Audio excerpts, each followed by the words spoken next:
Asyhadu an la ilaha illallah wa asyhadu anna Muhammadar Rasulullah. Allahumma sholli ala Muhammad wa ala Muhammad la nabiyya ba'da. Alhamdulillah sahabat-sahabat MQ pagi semua yang menyimak di MQ TV, di radio MQ FM beserta seluruh jaringannya, kemudian juga yang menyimak di seluruh media sosial AGIM. Alhamdulillah pada pagi hari ini kita bisa bertemu kembali ya walaupun secara virtual. Kita akan mengkaji bagaimana ayat-ayat Allah dalam bidang kedokteran. Sahabat-sahabat semua, alhamdulillah qadarullah saum jadinya besok ya. Insya Allah mudah-mudahan ini juga suatu hikmah yang sangat besar bagi kita. Nah sahabat-sahabat semua, di antara sahabat-sahabat atau saudara-saudaranya atau keluarganya, mungkin saat ini Allah titipkan sebuah amanah. Baik itu berupa amanah mungkin suatu penyakit tertentu, ataukah misalnya amanah jabatan tertentu dan lain sebagainya. Nah, pada pagi hari ini kita akan membahas bagaimana saumnya orang-orang yang diberi amanah penyakit diabetes atau diabetisi. Jadi ketika kita berbicara masalah saum, masalah diabetes, maka ini erat kaitannya dengan makanan ya. Karena makanan ini harus dikendalikan pada saat saum. Kemudian para diabetisi juga harus mengendalikan kadar gula darahnya. Maka kita akan cari ini titik temu. Diabetisi yang mana yang aman untuk saum, yang mana yang tidak boleh, dan yang mana yang harus mengendalikan dengan kondisi-kondisi tertentu. Bersama kita telah hadir nih guru saya, guru dulu yang ngetes ketika saya studi penyakit dalam. Ya, dulu saya ditesnya sama dokter Primal, Dok, waktu studi penyakit dalam. Saya masih ingat saja dulu waktu koas tuh. Coba sebutkan katanya regimen untuk pengobatan TB paru. Masih ingat dulu pertanyaannya itu ya. Jadi dokter Primal Sujana, alhamdulillah. Assalamualaikum, Dok. Waalaikumsalam warahmatullahi wabarakatuh, Dokter Asep. Alhamdulillah. Dan juga sahabat-sahabat MQ pagi. Iya. Jadi Dokter Primal Sujana ini sekarang menjabat sebagai Ketua Program Studi Program Pendidikan Profesi Dokter Universitas Pasundan. Selamat pagi untuk sahabat-sahabat Sivitas Akademika di Universitas Pasundan. Wilujeng enjing. Mugia aya dina kayan sehat salalamina. Amin. Baik dok, kita akan membahas tentang saum dan diabetes, suatu hal yang menarik ya dok ya. Jadi di satu pihak mungkin saum itu bisa menurunkan gula darah, tetapi mungkin bisa menyebabkan juga apa yang disebut dengan hipoglikemik. Nah, kira-kira bagaimana dok? Mangga silakan. Mohon izin untuk share screen Kang Asep. Ya, mangga dok. Bismillahirrahmanirrahim. Assalamualaikum warahmatullahi wabarakatuh. Waalaikumsalam. Robbi wa yassirli amli wahlul datan min lisani yafqahu qauli. Mohon izin saya untuk share screen. Mangga dok, silakan dok. Sebentar. Tadi sekedap saya harus buka. Bagi ibu bapak semua mungkin yang belum mengetahui judul pada hari ini adalah bagaimana kita akan membahas tentang diabetes. Kemudian juga berkaitan dengan saum. Mangga, silakan dok. Punten tos katingal. Ya, parantos dok. Alhamdulillah. Jelas dok. Jadi sahabat MQ pagi, Kang Asep, Kang Faruk dan Bapak Ibu sekalian, kita akan insya Allah ada yang sudah hari ini saudara kita memulai Ramadan, ada juga yang sesuai isbat dari Kementerian Agama itu esok hari. Insya Allah. Iya dok. Tapi semuanya sama, dimulai dengan 1 Ramadan. Rasul akur ya sama dok. Akur, sami-sami di 1 Ramadan. Jadi kita akan bicara mengenai saum Ramadan dan diabetes. kita tahu bahwa ini semua sudah paham betul bahwa kewajibannya tertera dalam surat Al-Baqarah ayat 183. A'udzubillahi minasyaitonirrajim. Ya ayyuhalladzina amanu kutiba alaikumusiyam kama kutiba alal ladzina min qablikum la'allakum tattaqun. Nah, tujuannya kan agar kita semua bertakwa, bukan agar badan menjadi lebih ringan dan macam. Bukan lebih langsing, Dok, ya. Bukan lebih langsing, tapi didasarkan atas takwa kita. Nah, jadi memang ada beberapa ini Kang Asep, ada beberapa pertanyaan, yaitu misalnya kalau saya penyandang diabetes, dapatkah saya saum Ramadan? Tentu jawabannya bermacam-macam. Ada yang dapat, ada yang tidak. Oh, tidak sama, Dok, ya? Pada umumnya dapat berpuasa. Satu penelitian besar itu menunjukkan bahwa kaum muslim yang menyandang diabetes hampir 69,3% itu saum Ramadan. Saum Ramadan, lebih dari 50% itu melaksanakan saum Ramadan. Kemudian hanya memang pada kelompok-kelompok tertentu dapat timbul risiko yang tidak diinginkan. Jadi kalau begini artinya apa? Ada yang bisa saum Ramadan, ada yang perlu dipertimbangkan kembali untuk saum Ramadannya diganti dengan fidyah dan yang lain. Dan juga ini harus didiskusikan dulu dengan dokter yang merawatnya sebelum memutuskan. Iya, karena tiap orang beda-beda, Dok. Betul, karena kondisinya berbeda-beda. Jadi kalau penyandang diabetes itu sering memiliki kadar gula yang tinggi dan belum terkendali. Maklum kan kalau di kita di Sunda ini Kang Asep, kalau saum Ramadan teh nomor hiji nu kedah aya teh kan buka teh kolak gitu. Laras Dok. Kolak itu yang manis-manis kan, Dok, ya? Kolak teh pan amis gula ada. Ya, itu kemudian juga seringkali berbagai penyakit penyertanya bukan hanya diabetes saja, tapi ada yang dengan darah tinggi, kelainan jantung, kelainan ginjal dan lain-lain. Oh iya, baik, Dok. Saya ini sebentar. Jadi sahabat-sahabat semua mungkin hanya diabetes. Sebagai penyulit, Dok, ya? Penyulit yang timbul dari diabetes diantaranya tadi pendamping kelainan diabetesnya. Pendamping. Kadar gula darah yang tinggi itu bisa menyebabkan darah mengental. Kalau darah mengental kita kan sudah paham ada sumbatan dan juga rasa haus yang meningkat. Iya. Ya, ini kemudian ini kalau sudah begini, maaf ini agak saya harus. Iya, jadi sahabat-sahabat semua, ketika kena diabetes, ada penyertanya, Dok, ya? Nah, jadi biasanya semua orang yang diabetes itu ada tata kelolanya. Pertama, yaitu dukungan dari seluruh keluarga dan juga edukasi pendidikan mengenai diabetes itu sendiri. Kemudian ada terapi nutrisi medis. Nutrisi itu jadi asupan makanan itu sudah merupakan bagian dari pengobatan. Bagian dari obat, Dok, ya, bukan hanya pil, bukan hanya insulin suntikan, Dok, ya. Kemudian ada mengatur aktivitas fisik dan yang ini berhenti merokok dan tentu ada obat-obatan tertentu.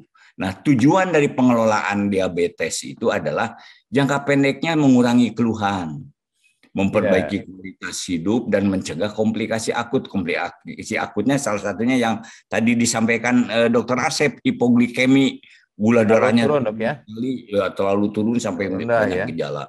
Jangka panjangnya mencegah. Nah, ini dia mencegah komplikasi mikro dan makro angiopati yang sering kita lihat di TV itu kesemutan katanya. Iya, betul. Luka. Nah, itu harus dicegah. Bukan sembuh-sembuh gitu, Dok, ya. Betul. Dan tujuan akhirnya tentu menurunkan angka kesakitan dan angka kematian. Nah, ini terapi nutrisi medis itu kebutuhannya kalorinya setiap orang berbeda.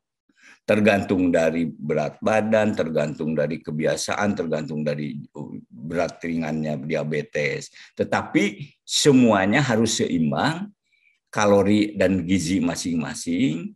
kemudian makanannya terdiri dari tentu karbohidrat, lemak, dan biasanya kalau di luar saum itu kurang lebih ada 3 porsi besar. Ada Iya, makan, betul, Dok. ada makan siang, makan Ya. sore, dan ada 2 sampai 3 kali porsi makanan ringan. Nah, cemilan itu, Dok, ya. Cemilan itu. Jadi Kadang-kadang bisa cemilannya mie dibayangkan, ayam. 5 kali kurang lebih makan itu. Nah, kemudian tetapi kalau orang yang penyandang diabetes yang akan menjalani saum Ramadan itu harus berpuasa dengan aman tujuannya. Iya, iya, iya. Berpuasa Betul. dengan aman, mengapa? Karena sering ada berbagai risiko seperti dehidrasi, kurang minum kan, Ya, kurang cairan tuh, Dok, ya. cairan, hipoglikemi, bahkan bukan hanya hipoglikemi, tapi lawannya juga hiperglikemi, gula darah yang tinggi. Oh, Itu bisa juga naik sekali, Dok, ya, walaupun dia bisa puasa. terjadi tinggi sekali sehingga terjadi penurunan kesadaran. Sehingga kadang-kadang karena mengental itu terjadi bekuan-bekuan. Bekuan dalam pembuluh darah, Dok, ya. Nah, sehingga kita inginnya aman itu adalah pada saat melaksanakan ibadah saum Ramadan tidak mengalami risiko yang tidak diinginkan tadi. Kemudian Iya, iya betul, Dok. Jadi jangan ya, sampai sahabat-sahabat yang saum tetapi justru jadi permasalahan bagi kesehatannya. Karena betul, ketika kita betul. sakit misalnya tidak dipaksakan kita juga untuk Ya, karena melakukan kan saum. kita ini kemudian jadi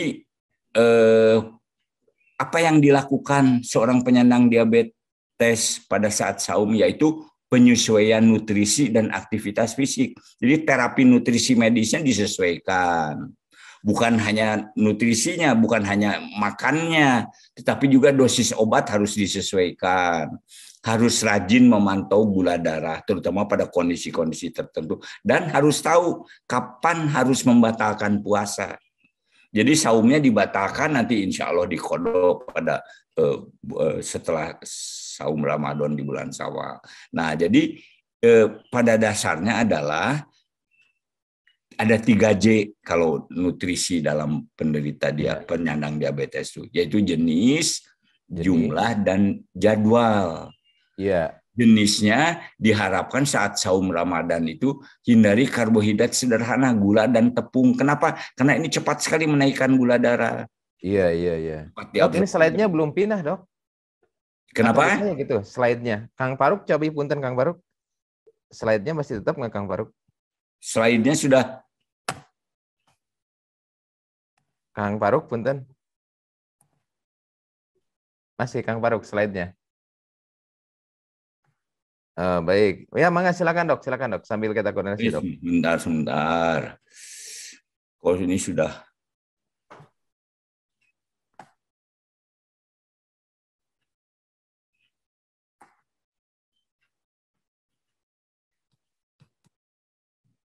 Ya, terdengar Kang Paruk. Ya, ya, ya, ya. Nah, ini. Jadi jumlahnya harus sesuai perhitungan. Kemudian waktu makannya, nah ini hanya 2 kali. Yang tadi 3 kali porsi besar itu. Hanya menjadi 2 kali. Dan snacknya tetap harus ada. Tapi tentu tidak boleh di siang hari pada saat saum. Ya, contoh misalnya minum air kelapa, Dok, ya. Yang seperti air kelapa itu. Teh Ike, ada air kelapa Teh Ike. Minum di saat antara jam buka dan jam sahur. Jadi mungkin sesudah tarawih. Jadi rekomendasinya seperti ini. Ada 2 kali makan besar plus 2 kali makan besar. Dengan anjuran konsumsi komposisi seperti yang ada di atas ini. Tapi tetap porsinya kan piringku ini. Isi piringku itu ya. Isi piringku bentuk T, ada karbohidratnya sayuran dan buah-buahan, kemudian ada proteinnya, ada protein nabati, protein hewani, dan karbohidrat tertentu. Nah, kalau obat, tentu obat dan insulin, kalau yang memakai insulin tetap digunakan, hanya dosisnya disesuaikan. Tapi waktunya gimana, Dok? Waktunya, Dok? Waktunya tergantung. Nanti bisa sebelumnya dibicarakan dulu kira-kira apakah pada saat harus ada yang saat sahur atau yang buka puasa, tapi biasanya jangan pada saat sahur. Kenapa? Karena kan akan puasa sekian lama, sehingga takut terjadi hipoglikemi di siang hari. Nah ini juga mungkin yang perlu diwaspadai dok ya, karena beberapa kasus dok saya melihat data statistik, rata-rata orang yang penyakit kronis dia melakukan semua medikasi dok, yang saya pernah saya baca. Jadi mereka itu beli obat sendiri, ukur darah sendiri, begitu ya. Nah, mungkin hanya 3 bulan sekali ke dokter. Nah, ini yang sangat berbahaya teman-teman ya. Nah, ya kalau tidak disesuaikan dosis dan caranya segala macam, tentu puasa kita menjadi tidak aman. Kenapa? Karena mungkin hipoglikemi, mungkin hiperglikemi. Jadi kalau olahraga tetap bisa dilakukan, hanya jangan menjelang berbuka. Kenapa? Karena nanti terlanjur hipo bisa jadi batal. Setelah berbuka, setelah ada kalori, boleh berolahraga ringan. Misalnya taraweh juga termasuk latihan jasmani ini sebenarnya. Karena gerakan-gerakannya itu. Gerakan-gerakan tertentu itu jadi ada yang 11 rakaat, ada yang lebih, ada yang 23, mangga silahkan, tetapi disesuaikan dengan kondisi, dan itu juga bisa dianggap sebagai olahraga kita. Nah ini, kita kalau yang memiliki alat pengukur gula darah sendiri itu ada waktu-waktu tertentu untuk mengukur. Kalau khusus bulan puasa disebut dengan pemantauan gula darah mandiri 7 titik. Ada yang sebelum sahur, ada pagi hari, dan saat-saat terjadi keluhan-keluhan yang mengindikasikan kadar gula darah rendah atau kadar gula darah terlalu tinggi. Jadi ini harus diwaspadai. Nah, tentu kalau kadar gula darah terlalu rendah atau terlalu tinggi, ya berbahaya. Sehingga kita harus, tadi di awal disampaikan, harus tahu kapan harus membatalkan saum. Yaitu kalau hipoglikemi terlalu rendah. Hipoglikemik dok ya, membatalkan tuh ya. Nah, mungkin ciri-cirinya dok, ciri-cirinya dok. Ini ciri-cirinya ini gemetar, berkeringat, jantung salatri lah. Bahasa Sundanya salatri, pusing berkunang-kunang, lemas gitu. Walaupun pada kelompok lansia yang kadang-kadang tidak ada yang berkeringat gemetar. Itu mungkin hanya pusing dan sedikit berkunang-kunang. Jadi tapi secara umum gejalanya seperti ini. Kalau yang kelebihan gula darah terlalu tinggi, itu haus berlebihan, sakit kepala, sering buang air kecil, karena kan gula itu menjadi salah satu penyebab untuk sering kita buang air kecil, osmosis diuresis. Nah, kemudian sehingga kita harus membatalkan saum kalau memang tadi terjadi hipoglikemi, terjadi hiperglikemi, atau bahkan terjadi dehidrasi, yaitu kalau haus dan lemas berlebihan. Kulit kering, bibir sangat kering. Kalau ini seringnya para penyandang diabetes sudah paham betul kapan kondisi-kondisi ini bisa terjadi, sehingga kita siap untuk membatalkan saum.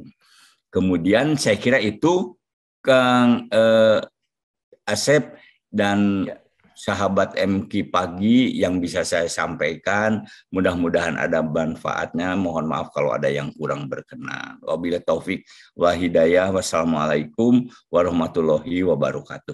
Mangga Kang Asep. Waalaikumsalam warahmatullahi wabarakatuh. Nah, Dok, saya sudah mengumpulkan beberapa pertanyaan nih, Dok. Terkait dengan diabetesi pada Ramadan ini, Dok. Nih, pertanyaan yang sangat banyak yang nyampe, Dok. Terkait dengan pengaturan porsi nih, Dok. Kan tadi ada jumlah, Dok ya. Berarti ini terkait dengan jumlah. Nah, ketika di luar saum, jumlahnya itu misalnya 1 piring nih, Dok ya. Nah, apakah ketika saum juga, kan makannya cuma 2 kali, Dok, tidak 3 kali. Apakah ini juga ditambahkan kedua kali makan tersebut atau bagaimana, Dok? Mengenai porsi, Dok. Porsinya kalau di luar saum itu ada 3 porsi besar, kemudian ada 2 atau 3 kali porsi kecil. Porsi besar kan makan pagi 20%. Ya, berarti itu diganti dengan sahur, Dok, ya? Makan siang ya 30%, makan sore 25%. Kalau sedang dalam keadaan saum, karena hanya 2 kali, jadi pembagian porsinya itu pada sahur lebih besar. Oh, sahur lebih besar, Dok, ya. Yang Sahur tadinya lebih pagi besar. 20%, Dok, ya? Ya, sahur lebih besar dibandingkan pada saat setelah kita tarawih kan, jadi jadwalnya biasanya kita iftar dulu membatalkan puasa, kemudian sesudah itu sholat maghrib, dan sesudah itu baru makan gitu. Ya, betul, Dok. Makan untuk kalori yang ini, jumlah kalorinya tetap. Jumlah kalori tetap. Jumlah kalorinya itu seperti itu. Berarti yang terbesar adalah yang porsi terbesar sahur. Pada saat sahur. Ya, sahur itu yang terbesar. Dengan catatan hindari karbohidrat sederhana seperti gula. Kenapa? Karena itu cepat menaikkan, terutama pada saat buka seperti yang tadi disampaikan Kang Asrep. Kolak itu kan gula, jadi kemudian naik. Kadang-kadang gula darah di dalam tubuh menjadi demikian tinggi sehingga ada komplikasi-komplikasi tertentu. Iya, baik. Kemudian penggunaan obat nih, Dok. Penggunaan obat misalnya yang 1 kali itu 1 hari, itu dikonsumsinya pada pagi hari sahur ataukah pada pada malam hari, Dok? Ya, kalau yang hanya 1 kali itu, jadi karena kalau sehari-hari kan kita siang ada aktivitas, ada nutrisi yang masuk, tapi kalau malam hari dalam tanda petik puasa. Iya, betul, gitu. betul. Kalau pada sehari-hari. Kalau ini biasa. terbalik. Jadi siang harinya puasa seperti pada malam hari di hari biasa, dan kemudian pada saat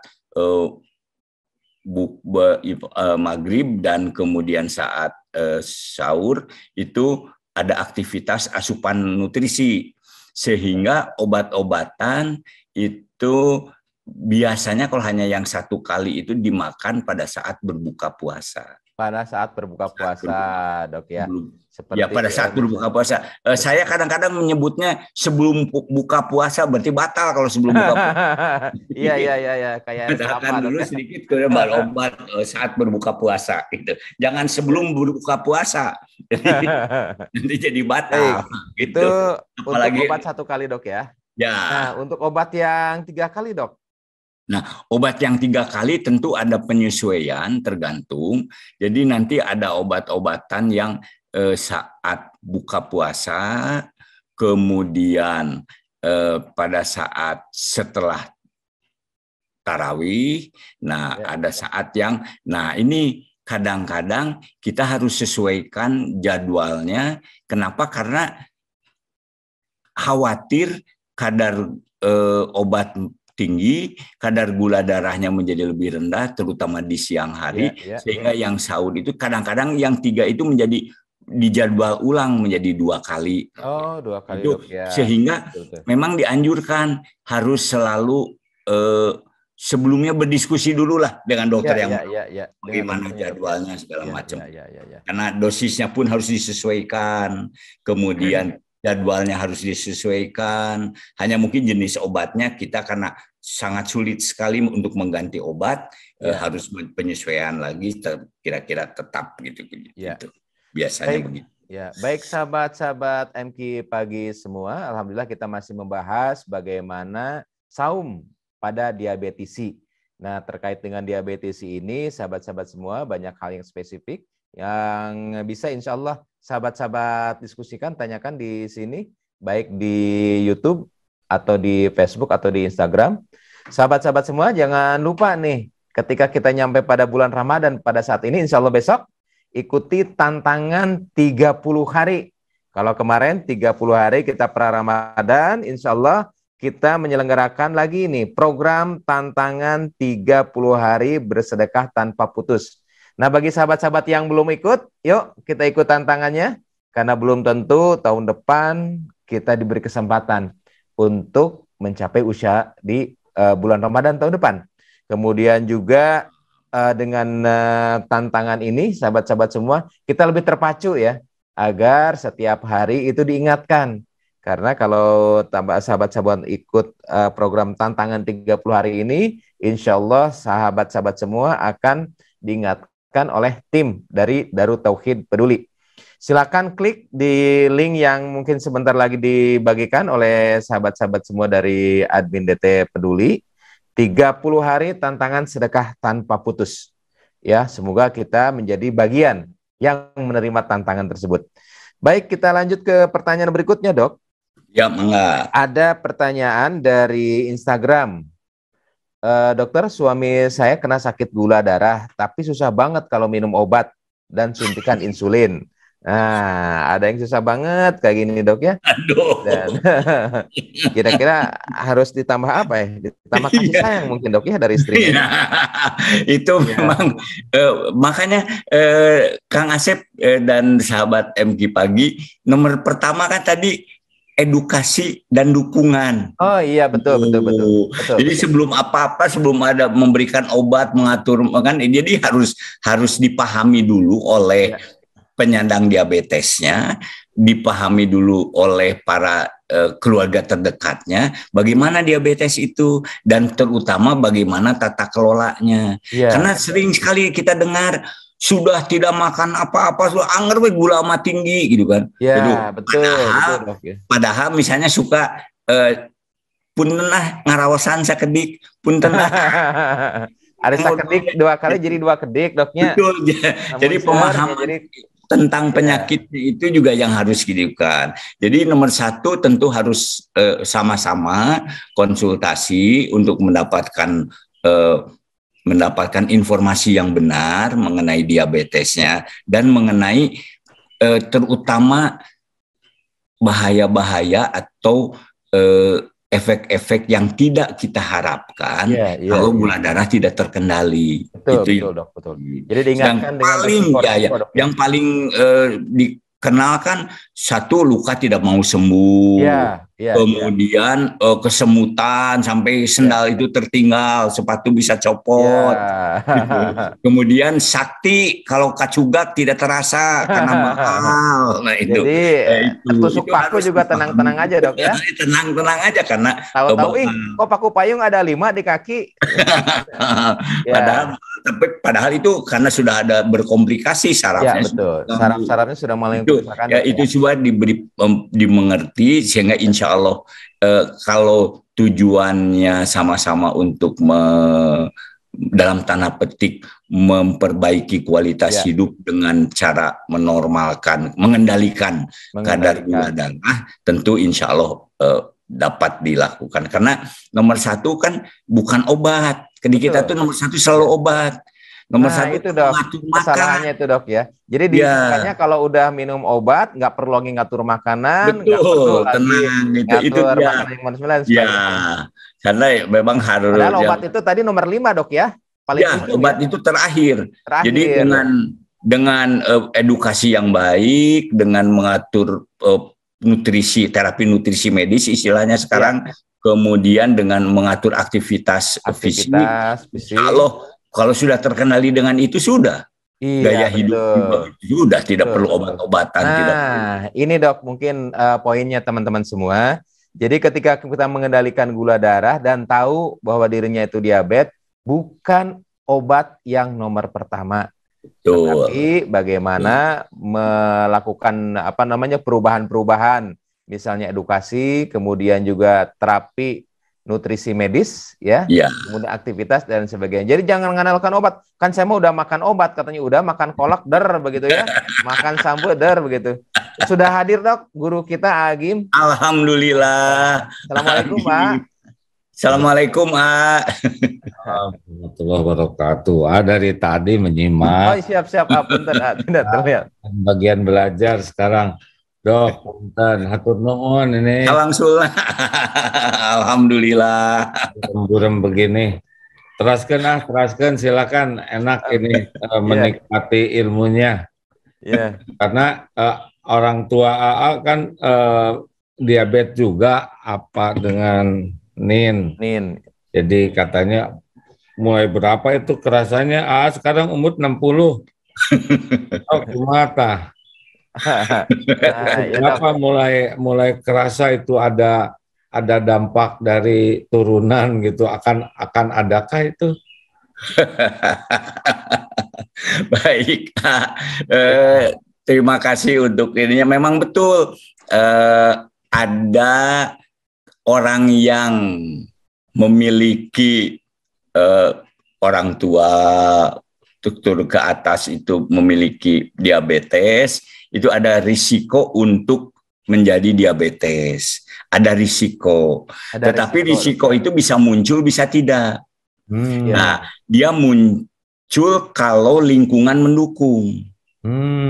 Dan dia juga tidak muncul kalau lingkungan mendukung. Lingkungan ini dalam arti seperti tadi dengan mengatur asupan nutrisi, mengatur aktivitas fisik, itu mampu mengendalikan gula darah sehingga kemunculan dari diabetes tadi itu insya Allah tidak ada atau mungkin tertunda sekian lama sehingga tidak muncul. Kalau kita karena pengobatan orang yang diduga diabetes nomor satu adalah pengendalian gaya hidup, mengatur nutrisi, mengatur aktivitas fisik, dan dukungan serta edukasi serta tentu menenangkan pikiran agar kita tidak terlalu memikirkan yang tidak. Itu biasanya fisik, Dok, ya, pengaturan makanan, aktivitas fisik. Tidak harus selalu misalnya 60 udah pasti nih gitu. Tapi tidak. Karena ada untuk menyebutkan seseorang terkena diabetes itu ada dalam ininya kriterianya tertentu. Ada keluhan gitu, Dok. Misalkan kita pokoknya kalem, tenang, tidak stres, itu menolong tidak? Menolong. Betul, karena ada penelitian yang dalam kata petik sibuk, kemudian ada yang bisa mengatur ini, itu gula darahnya lebih terkendali. Ada memang. Jadi stres itu sangat berdampak, stres tuh kepada keadaan gula darah ya. Betul, ada dampaknya. Gitu, ada. Hanya bagi orang-orang yang ibadahnya bagus, keyakinan ke Allahnya mantap. Karena kan ala bizikrillah tatmainnul qulub. Camkan hanya dengan mengingat Allah hatimu akan tentram. Ya. Betulnya kalau zikirnya sangat bagus gitu, ibadahnya bagus, yakin ke Allah, tenang, mungkin walaupun syariatnya ada potensi dari turunan, boleh jadi dia akan lebih terkendali, gitu ya, Dok ya? Insya Allah. Iya. Karena lagi siap-siap ya katanya kalau turunan harus siap. Memang betul. Jadi memang disebutkan kalau yang sudah punya ini berisiko sekian kali dibandingkan dengan tanpa ada turunan diabetes. Memang betul, tetapi kemunculannya ditentukan oleh lingkungan juga, antara lain pola hidup sehat tadi. Itu pola hidup sehat tadi dan ketenangan hati. Olahraga juga berefek ya? Betul. Olahraganya kan olahraga itu kalau paling tidak ada dua, mungkin lebih paham juga. Ada olahraga untuk kesehatan dan olahraga untuk prestasi. Kita ambil olahraga untuk kesehatannya. Gitu. Karena ada jadwal olahraga. Olahraga itu untuk bahagia, sepeda. Iya, betul. Dengan ngagoes juga mantap. Sepeda. Alhamdulillah. Jadi kan teman-teman ini sahabat-sahabat ini ya, boleh menyambung tentang Ramadan ini. Ya, kan begini, man soma ramadhana imanan wahtisaban ghufirallahu ma taqaddama min dzambi. Barang siapa yang saum di bulan Ramadan penuh dengan keyakinan ke Allah, imanan, wahtisaban, dan betul-betul ikhlas mencari pahala keridhaan Allah, Allah ampuni seluruh dosanya yang lalu. Apa ciri-cirinya nih orang yang imanan wahtisaban? Nah, ciri-cirinya bahagia. Jadi ada orang yang menghadapi Ramadan itu sukacita, bahagia. excited ya. Jadi nah itu sudah ciri keimanan. Ada juga yang Ramadan itu merasa sebagai beban, merasa sebagai ya tekanan. Orang bahagia juga ada dua jenis. Ada yang Ramadan bahagia teh karena dagangan bakal untung ya. Aku nah ini juga tipe bahagia asli. Giliran nggak untung dia stres. Nah, yang bahagia tuh saking, aduh nanti saya bakal dapat ampunan, saya dapat pahala, saya dapat menebus dosa, doa saya mustajab. Makin bahagia ya menghadapi Ramadan ini. Nah, ini secara syariat ini juga akan sangat berpengaruh kepada kesehatan ya. Dan orang yang ihtisaban tuh ikhlas walaupun panjang saumnya 18 jam nggak ada keluh kesah karena dia melihatnya oh ini pahalanya besar. Taraweh imamnya panjang juga dia senang. Nah kalau kurang ikhlas itu cirinya adalah berapa menit lagi. Karena dia cari bukanya bukan pahalanya. Terus yang dicari imamnya tuh yang gesit-gesit ya, yang pendek bacaannya 11 rakaat ringkas. Bukan jelek ya, tetapi orang-orang yang ihtisaban itu dia akan bahagia, senang sekali walaupun amalnya jadi capek, jadi berat. Nah, itulah katanya salah satu cirinya. Nah, oleh karena itulah mari kita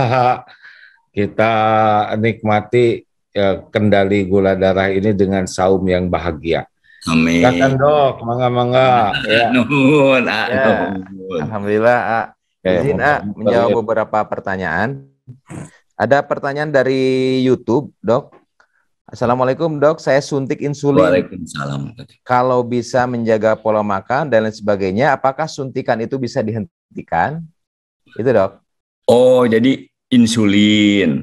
Jadi memang awalnya adalah mengatur gaya hidup tadi, Kang Asep, mengatur makan itu nutrisi, mengatur nutrisi itu 3 prinsip, yaitu jenis, jadwal, dan jumlahnya. Kemudian dengan aktivitas fisik, nah kalau dengan itu semua tidak terkendali, baru diberikan obat, misalnya tadi insulin. Insulin, kemudian insulin itu dosisnya akan disesuaikan, unitnya disesuaikan. Sekarang kan hanya tinggal disuntik, sudah ada angkanya untuk jadi persis sekali dibandingkan dengan yang zaman dulu ya, insulin itu. Nah, tapi kemudian nanti itu tentu akan dipantau. Bagaimana kesesuaian dosisnya, sehingga kalau seandainya pada suatu saat dengan dosis insulin terkecil pun mungkin gula darahnya rendah, ya kan terjadi hal-hal yang hipoglikemi sekali, mungkin insulinnya dapat dihentikan, atau insulinnya dinaikkan dosisnya kalau seandainya dengan dosis yang sekarang itu gula darahnya tidak terkendali karena sesuatu sebab itu. Jadi memang bisa kalau seandainya, apakah nanti akan bisa dihentikan? Insya Allah tergantung nanti tahapan terapi yang lain, karena itu komprehensif, satu paket gitu. Tidak hanya insulin saja, kemudian makan diabur gitu, enggak. Udah sembuh katanya, udah bebas. Semuanya harus satu paket gitu. Itu insya Allah. Baik, sahabat-sahabat semua, kalau kita mengobati suatu penyakit, maka saya masih ingat guru-guru saya, termasuk Dokter Primal, kita tidak mengobati angka. Jadi angka itu hanya salah satu indikator atau patokan. Jadi ketika sahabat-sahabat semua menderita penyakit diabetes, maka ketika kadar gula rendah, tidak minum obat. Ketika ada gula darah tinggi, minumnya obat diminum lagi. Ini suatu hal yang perilaku yang bisa membahayakan diri sendiri. Kenapa? Kalau komplikasi itu timbul, biasanya lebih sulit lagi untuk melakukan terapi. Nah, sahabat-sahabat semua, di antara komplikasi yang cukup banyak adalah gagal ginjal. Jadi ketika ginjalnya itu sudah ada kerusakan, kemudian juga harus dilakukan cuci darah, ini kadang-kadang menjadi sebuah dilema. Jadi jangan sampai sahabat-sahabat sekali lagi mengobati penyakit hanya dengan mengobati angkanya saja.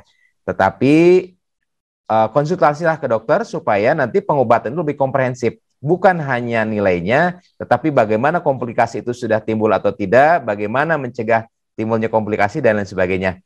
Baik sahabat-sahabat semua, insya Allah MQ Travel akan mengadakan umroh bulan Syawal nih. Umroh bulan Syawal, pemberangkatan pertama yaitu pada tanggal 16 Mei. 16 Mei ya. Jadi di sana ada paket 9 hari dan tanggal 20 sampai 30 Mei. Jadi umroh bulan Syawal itu insya Allah akan dilakukan 2 kali. Yang pertama tanggal 16 Mei dan yang kedua adalah tanggal 20 Mei. Baik dok, ke pertanyaan berikutnya. Ada dari YouTube. Saya suntik insulin. Kalau yang ini dok, saya mengidap kadar gula darah tetapi sudah disuntik insulin, kemudian juga diganti kadang-kadang dengan obat, tetapi gula darahnya tetap tinggi. Nah itu dok, ada pertanyaan. Ya, jadi memang itu dia selalu mohon maaf punten pisan. Selalu kadang-kadang kita disuntik ini atau makan obat ini gula darah pasti terkendali normal. Begitu tidak terkendali seperti ini gelisah. Nah, padahal kan semuanya itu harus disesuaikan. Tata kelolanya nomor 1 adalah nutrisinya dulu. Iya, jumlah jadwal jenis, kemudian aktivitas fisik. Nah, dengan itu semua dan tentang mengatur pola hidup, dengan itu semua terkendali gula darah, alhamdulillah berhenti di situ. Nah, ketika memang dengan pengaturan pola hidup yang baik dan benar masih belum terkendali, maka barulah diberikan obat. Di antaranya tadi yang ibu yang dari itu bapak yang dari itu dengan insulin. Nah, kadang-kadang dengan obat. Nah, ini yang kadang-kadang. Nah, jadi artinya insulin berhenti diganti obat, ataukah insulin kemudian ketika naik ditambahkan obat. Nah, yang harus dilihat adalah mengapa gula darahnya tidak terkendali naik. Apakah asupan nutrisinya belum sesuai dengan kebutuhan, betul, dok. Atau asupan nutrisinya sudah sesuai tapi dosis obatnya belum sesuai, sehingga perlu disesuaikan lagi. Insya Allah nanti akan ini. Jadi jangan sampai gula darah tinggi seperti yang tadi Kang Asep sampaikan, tambah obat, gening rendah teuing lepas obat. Itu berbahaya gitu. Itu berbahaya. Betul. Itu mungkin itu saran yang bisa saya sampaikan. Ya, baik. Jadi sahabat semua, jangan lupa bahwa pengendalian kadar gula darah tidak diandalkan pada obat dan suntikan. Ingat, yang pertama adalah bagaimana edukasi, begitu dok ya? Ya. Kemudian edukasi, juga dukungan keluarga, kemudian juga di sana ada terapi nutrisi medis, aktivitas fisik. Baik dok, ini ada pertanyaan lagi dok.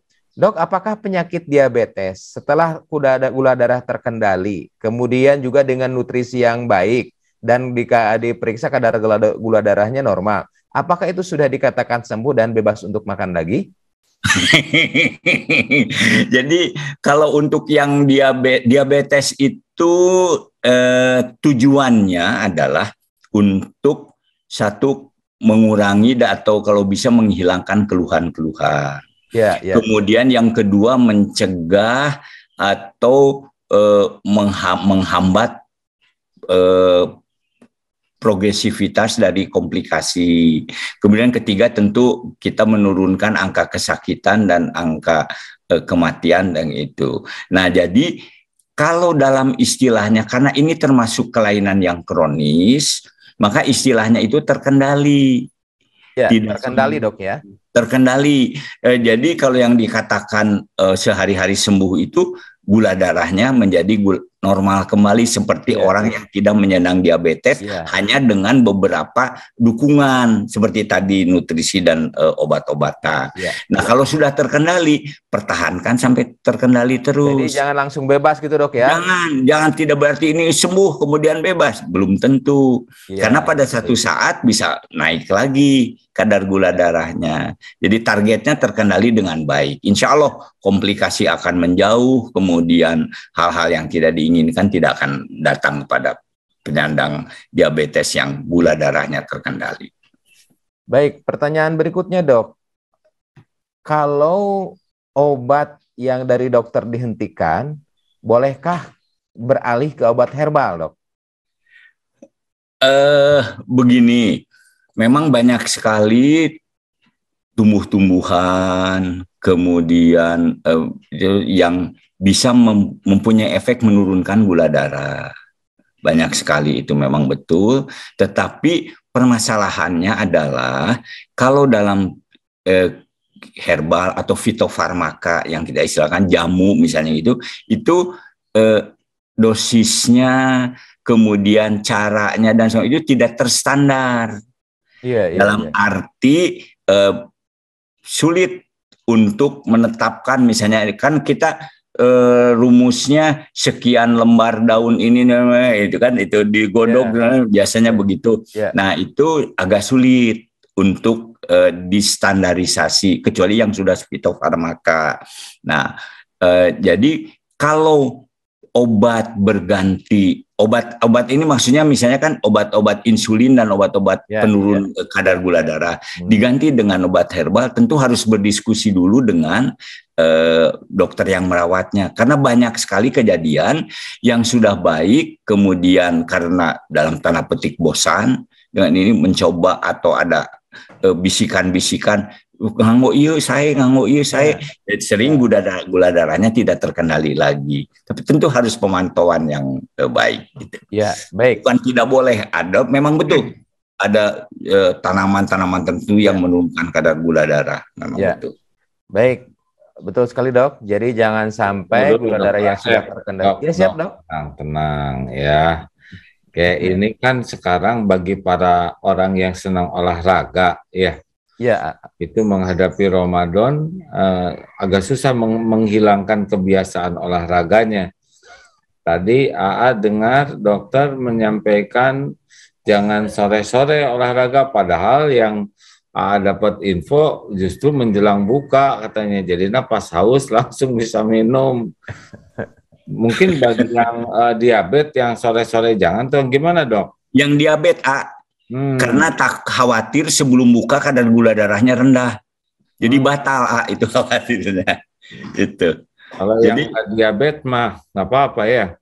Yang tidak diabetes insya Allah. Tapi ini yang diabetes jangan sebelum pas mau berbuka olahraga dulu, nanti malah gula darah malah batal. Nah, kalau sesudah membatalkan puasa, insya Allah, tetapi dia anjurkan ya tarawehnya itu yang betul. Karena itu bisa dengan bukan bisa, memang ada aktivitas jasmani di situ pada orang yang bertarawih itu. Jadi jam berapa, Dok, untuk para diabetesi olahraganya, Dok, sebaiknya? Biasa kalau itu kan bisa 2 jam sesudah makan. Jadi 2 jam sudah buka. Tarawih persis Isya, tarawih kan persis tarawih. Kalau 23 rakaat. 23 rakaat itu. Ya, 23 rakaat insya Allah. Tapi jangan diniatkan olahraga tarawih. Betul. Karunia Allah tambahan ya. Pahalanya banyak. Diabetes turun tuh begitu ya Allah. Alhamdulillah. Kalau nggak diabetes mas sore-sore nggak apa-apa ya, karena bisa. Sore-sore atau yang olahraga jalan kaki ya. Jadi pas ngabuburitnya itu dengan zikir sambil olahraga katanya. Baik, terima kasih. Dokter Asep tuh ada pertanyaan seru tuh. Yang di Zoom ya. Dok, mau tanya, suami saya penderita diabetes kering. Mengapa saat buka puasa, beberapa saat kemudian suami merasa pusing? Padahal sebelum berbuka puasa sudah disuntik insulin sesuai dengan dosis dari dokter. Bagaimana kira-kira, Dok? Ya, begini. Kan ketika berbuka puasa, kita membatalkan puasa. Membatalkan puasa biasanya dengan, kalau kebiasaan di kita kan kolak, tidak banyak, kurma atau kolak. Nah kemudian sesudah itu sholat maghrib, baru berbuka makanan yang porsi yang ini. Kemungkinan ketika disuntik insulin itu kemudian berbuka, kadar gula darah sesudah bukanya bisa meningkat tinggi atau mungkin rendah. Karena misalnya disuntik dulu insulin, kemudian membatalkan dengan air minum dan kurma 3 atau 5 buah, masih terlalu rendah. Sedangkan obat insulinnya sudah berjalan. Kemudian betul. Jadi kadar gulanya mungkin rendah, sehingga tadi dianjurkan ada 7 titik itu kalau memang memiliki alatnya untuk melakukan pemeriksaan, sehingga tahu persis apakah sesudah porsi bukanya itu seperti apa gitu kan, bisa menyesuaikan diri gitu. Kalau pusing bisa karena khawatirnya kan gula darahnya rendah karena sudah disuntik insulin, itu khawatirnya. Jadi karena disuntik insulin, kadar gula darah turun, betul dok ya? Kemudian dari asupan itu belum bisa menaikkan gitu ya? Gitu. Jadi mungkin kadar gulanya turun. Ada kemungkinan seperti itu ya Bu ya? Tapi untuk pastinya silakan harus dicek kadar gula darahnya. Ya. Baik dok, ada pertanyaan ini dari Instagram. Nah, terkait dengan masalah diabetes pada saat saum dok, baru saja 1 bulan terkena COVID dan mempunyai komorbid. Di antaranya adalah penyakit di saluran napas. Kemudian yang jadi permasalahan sekarang ada komplikasi, yaitu kebas-kebas pada telapak tangan dan telapak kaki. Bolehkah saya ini bersaum? Kurang lebih seperti itu dok.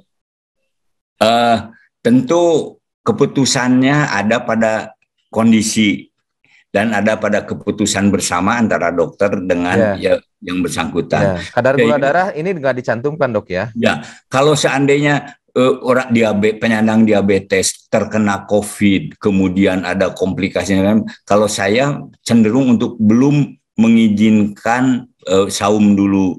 Insya Allah nanti dikodo atau membayar fidya sampai nanti semuanya terkendali dengan baik. Karena kita tahu persis kalau COVID itu dengan pada orang-orang yang dengan komorbid, luarannya kan banyak yang kurang baik gitu kan. Iya. Betul dok. Gitu. Diabetes adalah salah satu komorbid ya. Ya, salah satu komorbidnya diabetes. Jadi sebaiknya Ibu dicek dulu ya Bu ya. Tapi kalau misalnya ternyata memang ada penyulit seperti kebas-kebas, kemudian baru 1 bulan terkena COVID, nah sebaiknya mungkin ditunda dulu. Baik sahabat-sahabat semua, alhamdulillah pertanyaan sebetulnya ini masih beberapa dok, tapi insya Allah tadi sebagian sudah terjawab. Jangan lupa untuk mengikuti 30 hari sedekah tanpa putus sahabat-sahabat semua. Ada tantangan dari Darut Tauhid Peduli, bagaimana kita bisa memanfaatkan saum Ramadan ini, bulan Ramadan ini, salah satunya mengisi kegiatan dengan sedekah. Jadi sahabat-sahabat semua silakan yang belum ikut daftar ya, silakan untuk klik ada linknya di sana di YouTube, di IG ataupun ada di layar di sini, silakan untuk daftar dan insya Allah akan kita fasilitasi untuk bisa mengikuti tantangan ini, tantangan 30 hari sedekah tanpa putus. Baik dok, kalau kita lihat dari pertemuan kita kali ini, jadi mungkin ada beberapa hal yang bisa saya simpulkan. Yang pertama, bagi diabetes, para penderita diabetes atau diabetisi yang sekiranya tanpa adanya penyulit, tanpa adanya komplikasi, kemudian kadar gula darahnya terkendali, ya, itu bisa melakukan ibadah saum.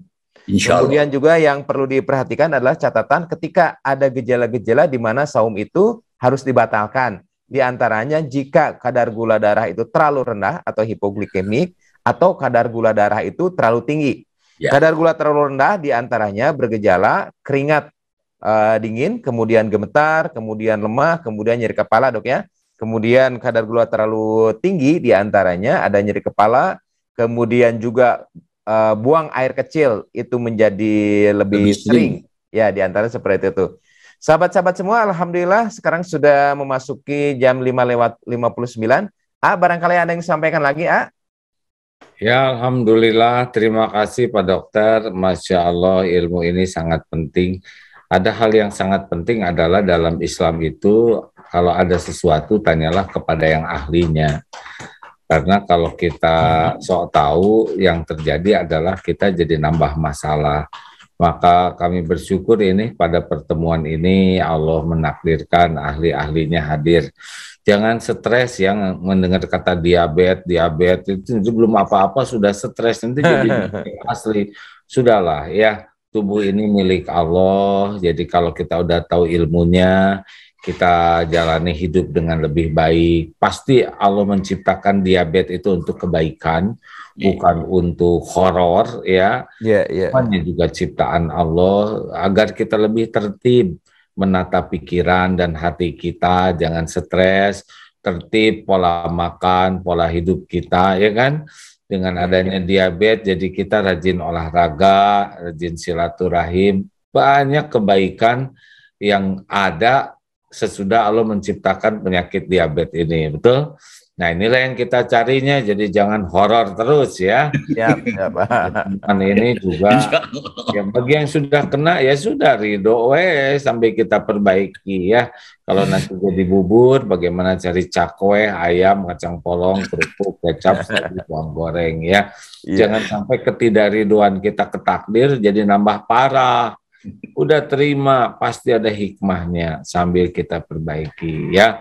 Dan tidak ada perbuatan Allah yang jelek, tidak ada takdir yang buruk bagi orang yang beriman. Kalaupun harus meninggal ya nggak apa-apa dah, semuanya juga yang nggak kena diabetes juga pada meninggal ya kan. Dokter ahli diabetes meninggal nggak dok? Meninggal juga kan? Meninggal juga. Meninggal. Nah, jadi semua ini adalah untuk kebaikan kita. Jazakumullah khair. Nuhun pisan Pak Dokter.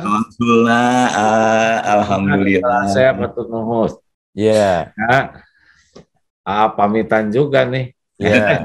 Baik. Assalamualaikum warahmatullahi wabarakatuh. Waalaikumsalam warahmatullahi wabarakatuh. Hatur nuhun, terima kasih sahabat-sahabat semua yang telah menyimak. Dan ada beberapa pertanyaan mungkin yang akan saya jawab, akan kami jawab nanti setelah pertemuan ini selesai di Zoom. Jadi bagi ibu bapak yang ingin bergabung di Zoom silahkan. Ada ada beberapa saat lagi mungkin akan kita ada waktu ya, ada waktu beberapa saat. Tapi untuk di Zoom, untuk di Medsos dan untuk di MKTV serta Radio MKFM, sampai di sini kebersamaan kita tutup dengan doa kafaratul majelis. Subhanakallahumma wa bihamdika asyhadu an la ilaha illa anta astaghfiruka wa atubu ilaik. Assalamualaikum warahmatullahi wabarakatuh. Ketua Yayasan Indonesia Mengaji menyampaikan 65% dari jumlah penduduk Indonesia beragama Islam tidak bisa membaca Al-Quran. Assalamualaikum warahmatullahi wabarakatuh. Data lewat Republika 147,5 juta umat Islam di Indonesia belum bisa membaca Al-Quran atau buta huruf Quran. Departemen Agama mencanangkan minimal 5 juta mushaf diperlukan di Indonesia ini setiap 1 tahun.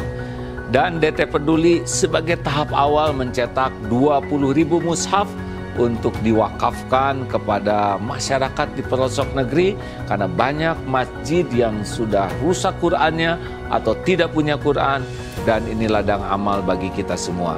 Ayo sahabat-sahabatku sekalian, kita menjadi orang yang berada di barisan paling awal dalam berwakaf mushaf Al-Quran untuk negeri bersama DT Peduli. Assalamualaikum warahmatullahi wabarakatuh. Berwakaf Al-Quran ke pelosok negeri plus pelatihan membaca Al-Quran. Wakaf Al-Quran plus raih pahala mengalir abadi.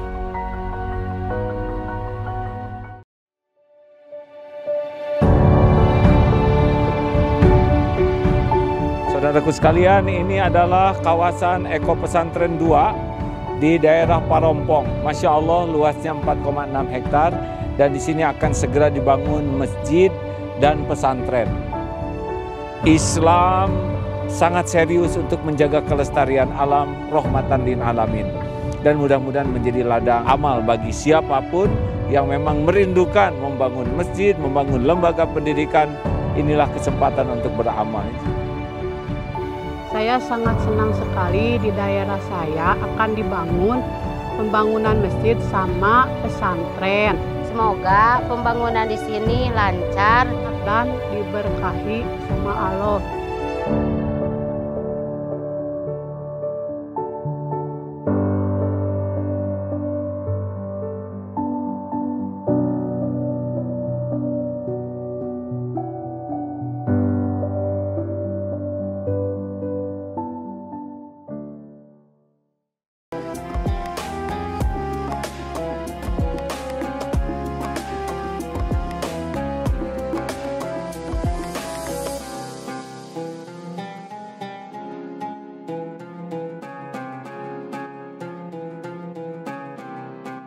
Jangan lupa, saya bilang sekalian, terus berlangganan di Darut Tauhid Official.